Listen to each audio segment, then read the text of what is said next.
Nessa noite nós vamos estudar em Tiago, capítulo 3. Acho que é um assunto bastante conveniente e proveitoso para nós na noite de hoje. Tiago, capítulo 3. Pergunto se os irmãos sabem que o que nós vamos fazer neste momento, nesta noite, isso que nós estamos fazendo agora, desde quando nós entramos aqui, é um ato de comunicação. Comunicar. A pregação é uma forma de comunicação, concorda? Por quê? Porque a comunicação ela envolve um remetente, ela envolve um receptor e envolve uma mensagem, não é? Então a comunicação é isso. Tem o remetente, o receptor, tem a mensagem e o meio pela qual a mensagem é enviada. E muitas vezes nós usamos como meio de enviar a mensagem, de comunicação, quase sempre, é através da nossa língua. É através da nossa língua. Então nós vamos considerar a escolha que envolve a nossa língua nessa noite. Em Tiago, capítulo 3, versículo 1 e 2, nós podemos aprender sobre 3 lições de como domar a língua, de como controlar a língua. Versículo 1 e 2 diz: Meus irmãos, muitos de vós não sejam mestres, sabendo que receberemos mais duro juízo. Porque todos tropeçamos em muitas coisas. Se alguém não tropeça em palavras, o tal é perfeito e poderoso para também refrear o corpo, todo o corpo. A primeira observação que eu quero destacar com os irmãos é que nesses 2 versículos que nós lemos, pergunto, de quem é a responsabilidade de domar a língua? É nossa, não é? É nossa. Nós podemos passar essa responsabilidade a outra pessoa? Nós podemos relegar essa responsabilidade a Deus? O que nós falamos? Neste versículo nós aprendemos que nós somos os responsáveis pela nossa língua. Outra coisa que nós aprendemos neste versículo, que a língua é o barômetro, ou seja, é como se fosse um termômetro ou uma medição da nossa maturidade. Olha que interessante. A língua é como se fosse um barômetro da nossa maturidade. E maturidade espiritual. Olha como que a língua é importante. E é um assunto muito sério. A língua é como se fosse um barômetro da nossa espiritualidade. Maturidade espiritual. Em Mateus capítulo 15, mas deixa aí em Tiago, vamos lá em Mateus capítulo 15, versículo 18 e 19, nós vemos que o que sai da nossa boca revela o que está no nosso coração. Então se atentem bem. O que sai da nossa boca revela o que está em meu coração. Jesus dizendo, mas o que sai da boca procede do coração, e isso contamina o homem.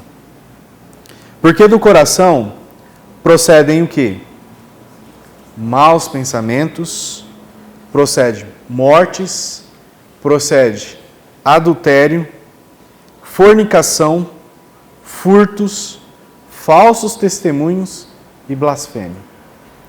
São coisas simples? Irmãos, olha o poder que a nossa língua tem. Olha o poder que a nossa língua tem. Com a boca, nós contaminamos. O fruto que sai da língua, muitas vezes de uma língua perversa, sai maus pensamentos, sai morte, sai adultério, sai fornicação, falso testemunho e blasfêmia. E voltando lá em Tiago capítulo 3, versículo 2, nós vemos que o peso e o potencial da nossa língua é descrita nesse versículo. Porque todos tropeçamos em muitas coisas. E se alguém não tropeça em palavras, o tal é perfeito. Que difícil, né? Que assunto complexo e delicado. Olha só. Com a nossa língua, nós podemos fazer o quê? O mal. Com a nossa língua, nós podemos fazer o mal. Nós podemos ofender. Com a nossa língua, nós podemos fazer o bem. Se pudermos controlar a nossa língua, nós controlamos todo o corpo. Do versículo 3 ao 5, Tiago, ele nos ajuda a entender o incrível poder da nossa língua. E ele nos dá 3 ilustrações práticas. Olha só o que Tiago fala. Ele nos ilustra de uma forma prática o incrível poder que a língua tem. A ilustração número 1. No versículo 3. Quando colocamos freios na boca dos cavalos para que ele nos obedeça, nós podemos controlar todo o animal. E olha o tamanho do freio que vai na boca do cavalo. E olha o tamanho do cavalo. Então, um pequeno freio na boca do cavalo pode controlar um cavalo grande, enorme. A ilustração número 2 que Tiago nos dá. Um leme pequeno pode guiar um grande navio. Olha lá no versículo 4. Tomem também como exemplo os navios. Embora sejam tão grandes e impelidos por fortes ventos, são dirigidos por um leme muito pequeno, conforme a vontade do piloto. Então, a segunda ilustração que Tiago nos dá é que a língua, ela é como um pequeno leme. Como um pequeno leme, mas pode conduzir um grande navio. A ilustração número 3, versículo 5. Semelhantemente, a língua é um pequeno órgão do corpo, mas se vangloria de grandes coisas. Vejam como um grande bosque é incendiado por uma simples fagulha. Então, uma pequena faísca pode causar um grande incêndio. Implicações de tudo isso que nós vimos até agora. Minha língua pode ser pequena, mas com certeza ela é poderosa. A nossa língua pode ser pequena, mas com certeza ela é poderosa. Outra coisa, a minha língua pode se gabar de grandes coisas. E qual é a solução? É o silêncio? O Tiago mandou a gente ficar em silêncio aqui? Não. Ele fala que nós temos que aprender a domar. Domar a nossa língua. Não é ficar em silêncio. É domar. A solução é o controle. E nós vamos aprofundar nessa noite por que nós lutamos com a nossa língua. E nós lutamos com a nossa língua por 3 motivos, de acordo com Tiago capítulo 3, versículo 6 ao 8. Olha o versículo 6. Assim também a língua é um fogo, é um mundo de iniquidade. Colocada entre os membros do nosso corpo, contamina a pessoa por inteiro, incendeia todo o curso da sua vida, sendo ela mesma incendiada pelo inferno. Olha que grave. Nós lutamos por causa do que a língua diz. 5 coisas que são verdadeiras sobre a língua. Nós lutamos por causa do que a língua não é. E olha o que a língua não é. Versículo 7. Toda espécie de animais, aves, répteis e criaturas do mar doma-se e é domada pela espécie humana. Olha que interessante. Toda espécie de animais, de aves, de répteis, de criaturas do mar doma-se e é domado pela espécie humana. Versículo 8. A língua, porém, ninguém consegue domar. É um mal que não se pode refrear. Está cheia de peçonha mortal, isto é, está cheia de veneno. Está cheia de veneno mortífero. Então o que nós aprendemos desde o versículo 7? Que as criaturas podem ser domadas. As criaturas podem ser domadas, seja lá qual for, elas podem ser domadas. Mas a língua não. No versículo 8, a língua não. E nós lutamos com a língua por causa do que ela contém. E o versículo 8 nos diz o que a língua contém. O que ela contém? Um mundo de iniquidade. Ela contém o mal. Ela contém veneno.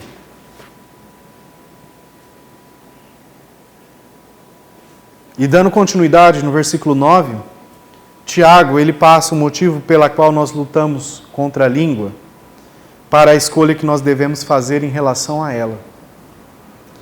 Se nós quisermos fazer escolhas corretas no uso da nossa língua, nós precisamos entender 2 questões. A partir do versículo 9 ao versículo 12. Primeira coisa que nós devemos aprender e entender, que há uma competição da nossa língua. Olha só, há uma competição na nossa língua. Como assim competição? Vamos ver. Versículo 9 e versículo 10. Com ela, nós fazemos o quê? Bendizemos a Deus. Mas ao mesmo tempo, com ela nós fazemos o quê? Amaldiçoamos os homens. Olha a competição que tem dentro da nossa língua, que há na nossa língua. Com ela nós bendizemos a Deus, com ela nós amaldiçoamos os homens. Homens feitos à semelhança de Deus. Olha que grave, irmãos. Com a nossa língua nós bendizemos a Deus, depois vamos lá e amaldiçoamos os homens, homens semelhantes à imagem de Deus. O versículo 10. De uma mesma boca procede bênção e maldição. Meus irmãos, não convém que isto se faça assim. Não convém que seja dessa forma. Não é certo. Olha aí, com isso nós bendizemos a Deus e amaldiçoamos os homens. Tiago está ilustrando para nós a possível inconsistência da nossa língua. Qual que é o objetivo de Tiago nesses versículos? Ele quer que nós tomemos a decisão de usar a nossa língua de uma maneira correta. Esse é o objetivo. Ele quer que nós tomamos a decisão de usar a nossa língua de uma maneira correta. E para que isso aconteça, nós precisamos entender que há essa competição embutida na nossa língua. Um certo pregador, uma vez, contou uma história de 2 fazendeiros que estavam conversando. Ambos estavam se gabando, tentando um superar o outro. Um querendo ser melhor que o outro. O fazendeiro número 1 perguntou ao fazendeiro número 2, quantas terras você possui? Aí a cabeça do fazendeiro já se inchou, né? Do fazendeiro 2. Ele disse, bom, eu odeio me gabar, mas se eu pegasse a minha caminhonete e dirigisse, no final do dia ainda estaria na minha própria terra. E eu odeio me gabar. Ao que o fazendeiro respondeu, aí o outro respondeu: sim, eu já tive uma caminhonete como essa. Então ali nós temos ali um conflito de línguas, né? Trocando farpos ali. Há uma competição de línguas, né? E Tiago, ele tem em mente um tipo diferente de competição. Com a mesma boca, nós temos o potencial de fazer duas coisas concorrentes. Nós temos potencial de louvar a Deus. Com isso, nós bendizemos ao nosso Pai. A palavra bendizer significa fazer bem, de louvar mesmo. Os judeus, eles recebiam a carta de Tiago e eles estavam muito familiarizados com a palavra bênção, né, bendizer. Sempre que o nome de Deus era mencionado, o judeu ele deveria responder: bendito seja Ele. 3 vezes por dia, o judeu devoto ele tinha de repetir as famosas 18 orações chamadas eulogias. Cada uma começando: bendito sejas tu, ó Deus. E eles sempre diziam dessa forma. Sempre pronunciavam dessa forma. Então nós podemos usar a nossa língua para abençoar e louvar a Deus. E quais são as maneiras que nós podemos fazer isso? Louvamos a Deus com a nossa língua quando nós cantamos hinos, quando nós cantamos cânticos espirituais, quando nós compartilhamos o nosso testemunho do que Cristo significa para nós. Isso é bendizer a Deus. Quando nós dizemos amém em um culto na igreja, quando nós oramos, quando nós cantamos uma música de louvor. Então, há muitas maneiras de louvar a Deus com a nossa língua. Mas é aqui que entra a concorrência. Pois com a mesma língua nós temos o potencial de amaldiçoar os homens. Olha a duplicidade da língua. A inconsistência. Alguém disse que a maioria das línguas está amarrada no meio, balançando nas duas pontas, como se fosse um pêndulo. Ora está abençoando, ora está amaldiçoando. Que triste. E não é irônico que, por exemplo, no caminho da igreja, nós possamos dissecar, falar mão, destrinchar os membros da família, destrinchar os membros da igreja com palavras venenosas e depois, assim que chegamos na igreja, nós colocamos a nossa cara de igreja piedosa, entramos pela porta, louvado seja Deus, louvado seja Jesus, nosso abençoado Redentor. Irmãos, quanta hipocrisia! Por que é errado falar dos nossos semelhantes? O versículo 9 diz que são feitos à imagem de Deus, feitos à semelhança de Deus. O homem é portador da imagem de Deus e isso é fundamental. É o cerne de toda a história. Nós temos a capacidade de refletir Deus, até mesmo de viver em um relacionamento com Deus. Como sua imagem, como imagem de Deus, nós temos personalidade, nós temos intelecto, nós temos emoção. Então nós podemos desfrutar de relacionamentos, porque nós somos feitos à imagem dele. Isso é muito bom. Então, quando nós usamos nossa língua para desvalorizar outra pessoa, isso é como se fosse um tapa na cara de Deus. É uma ofensa, irmãos. É uma ofensa. Amaldiçoar é a forma mais baixa, mais vil e mais suja de falar. Amaldiçoar alguém não é apenas xingá-lo, mas desejar que ele se afaste de Deus, que ele sofra a punição eterna, mesmo você não sendo ciente ou consciente do que você está falando. A palavra de Deus diz que nunca devemos amaldiçoar outra pessoa, mesmo que essa pessoa tenha nos perseguido. Olha em Romanos 12, 14. Abençoai aos que vos perseguem. Não amaldiçoei. Abençoai. Então Tiago está falando sobre usar a nossa língua para causar dano a outra pessoa. É uma ofensa a Deus. Você não está apenas prejudicando a pessoa. Você está ofendendo ao Criador daquela pessoa. Quais são algumas maneiras, então, específicas pelas quais nós amaldiçoamos os homens? As possibilidades são quase infinitas, de muitas maneiras.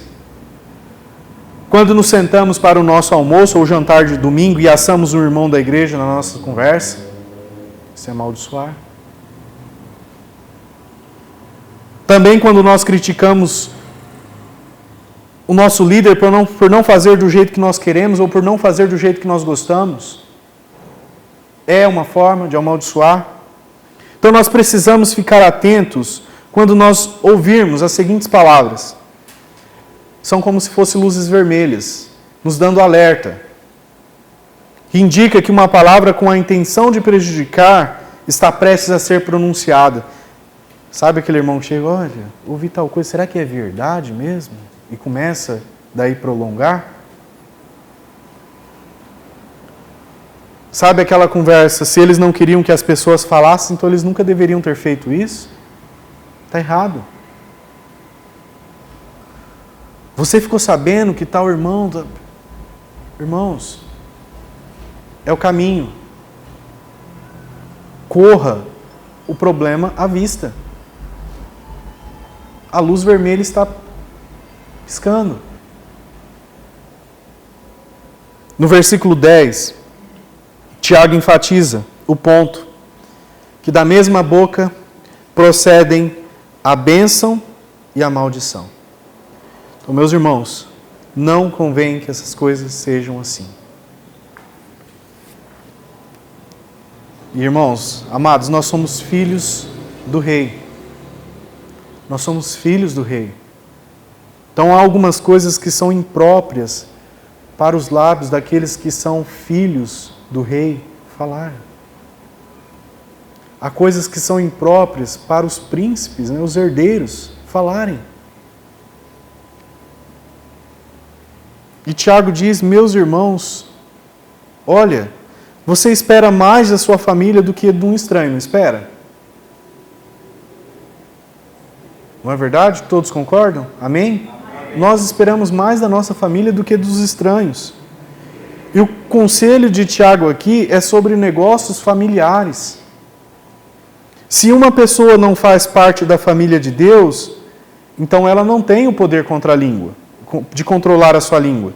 E nem pode mudar, nós vimos.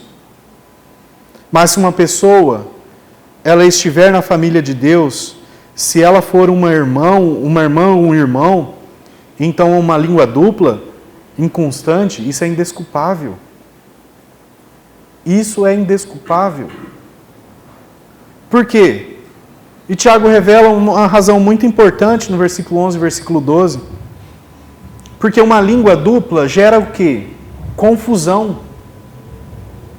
Uma língua dupla gera confusão. Nós precisamos entender a confusão aí. Tiago adora ilustrações do cotidiano. Ele usa palavras como pedaço, como fogo, como animais. E agora ele usa as plantas. Ele usou as plantas agora para dar o exemplo. Então ele faz uma série de perguntas retóricas. Perguntas que a gente falava, por que Tiago está fazendo uma pergunta desse jeito? É óbvio. Olha o que ele pergunta. Porventura uma fonte produz no mesmo lugar água doce e água amarga? Parece uma pergunta óbvia, não é? Se nós formos ver o restante das perguntas que Tiago faz, a resposta implícita para cada pergunta que ele faz é não. Não, né? Óbvio. Mas qual é o ponto aqui?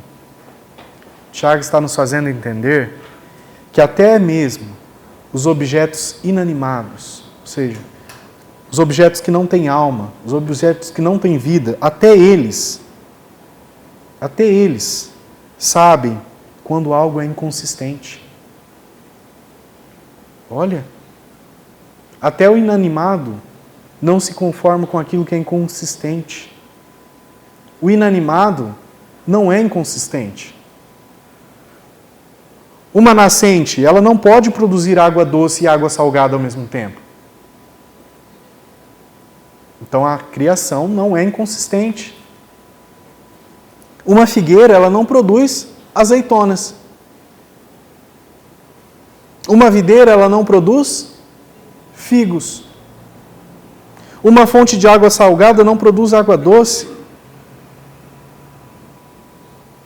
Então nós vemos aqui que a mesma fonte não produz água doce em 1 minuto e água poluída no minuto seguinte.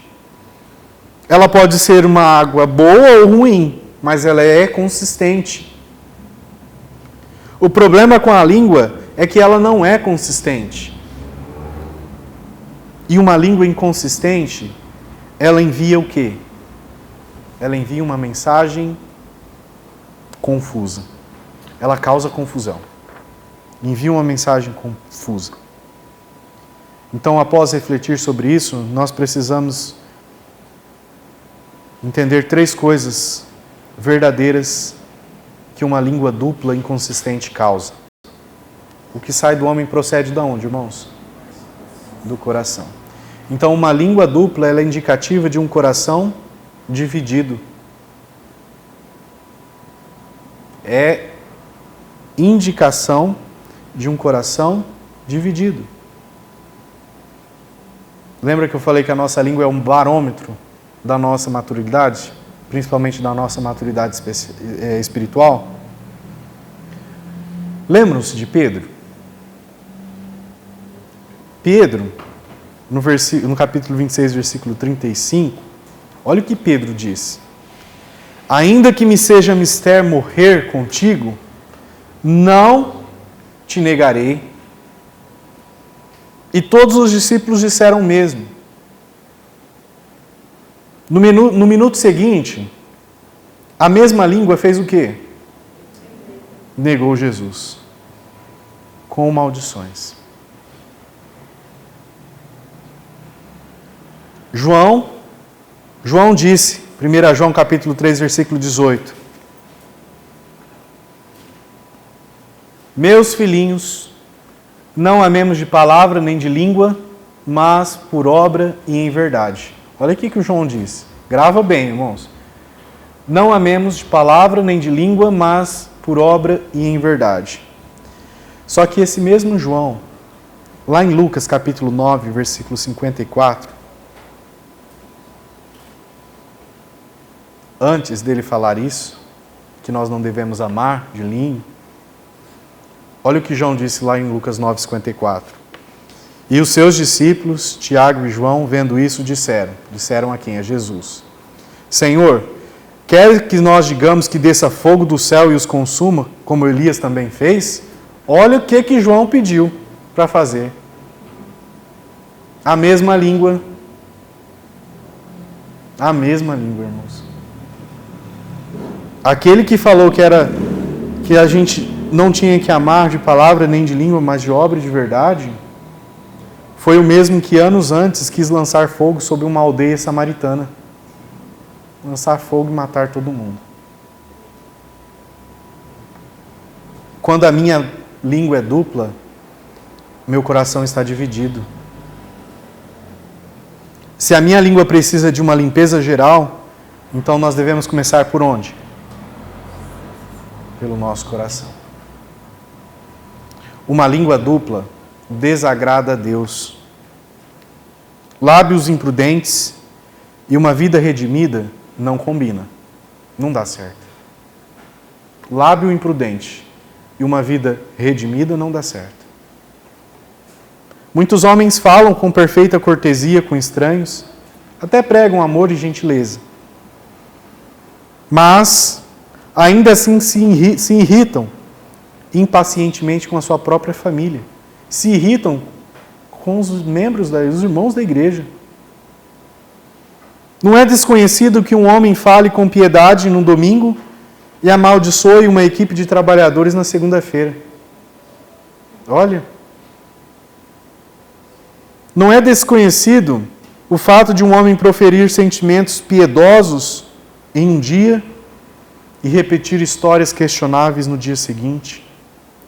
Não é desconhecido que uma mulher fale com doce graciosidade em uma reunião religiosa e depois saia para assassinar a reputação de alguém com a língua maliciosa. Tiago diz, no versículo 10, que essas coisas não deveriam ser assim. Não deveriam ser assim. E a verdade é esta, irmão. Uma língua dupla desagrada a Deus. Uma língua dupla causa o pior ainda. Desacredita o Evangelho. Uma língua dupla desacredita o Evangelho. Poucas coisas desacreditam tanto a causa de Cristo como uma língua inconsistente. Se meu vizinho não salvo me ouvir falar de Cristo no domingo e depois me ver criticar meu chefe na segunda-feira, zombar dos meus líderes, falar mal dos políticos e criticar a minha esposa, seja lá quem for, adivinha o que ele vai pensar? Adivinhe. Aquele Cristo que ele prega, que eu preciso ter, não parece fazer muita diferença na vida dele, não. Paulo disse o seguinte para Timóteo, em relação às viúvas, que usavam a língua de uma forma prejudicial. 1 Timóteo capítulo 5, versículo 13. E além disto, aprendem também a andar ociosas de casa em casa, e não só ociosas, mas também paroleiras e curiosas, fazendo o quê? Falando o que não convém. Com certeza, irmãos, a bomba atômica, a bomba nuclear, ela deve ser para os humanos a maior tragédia que possa existir nessa geração corrupta, distante de Deus. Só que não obstante, todos os conhecimentos angariados nesses séculos, bomba atômica, bomba nuclear, são como se fossem flores diante do devastador prejuízo causado pela maior bomba que já existiu e existe, a língua humana. Bem pior que uma bomba nuclear. Bem pior. A língua, ela é capaz de levar uma pessoa ao inferno. A língua é capaz de levar muitas pessoas ao inferno. É pior que uma bomba atômica, não é verdade? Então nós devemos escolher usar a nossa língua para louvar a Deus. Cantar hinos, orar. E nós temos que tomar algumas medidas práticas, principalmente nessa semana, para louvar a Deus. Orar, dizer palavras de incentivo a alguém, isso é importante. Quantas e quantas vezes nós temos passado desapercebido, né? Esquecidos de fazer isso? De dar incentivos a alguém, de ajudar. E ao mesmo tempo em que você decide falar de palavras de louvor, ao mesmo tempo que você decide falar palavras de louvor, opte por rejeitar palavras que possam prejudicar os outros. Nós precisamos de ajuda nessa área. E somente Cristo pode nos dar essa vitória. Muitas vezes, o Senhor usa pessoas para nos ajudar. Então dê às outras pessoas o direito de apontar quando você cometer um deslize e permite que a água salgada ela flua dos seus lábios. Amém? Amém. Que Deus nos ajude, irmãos.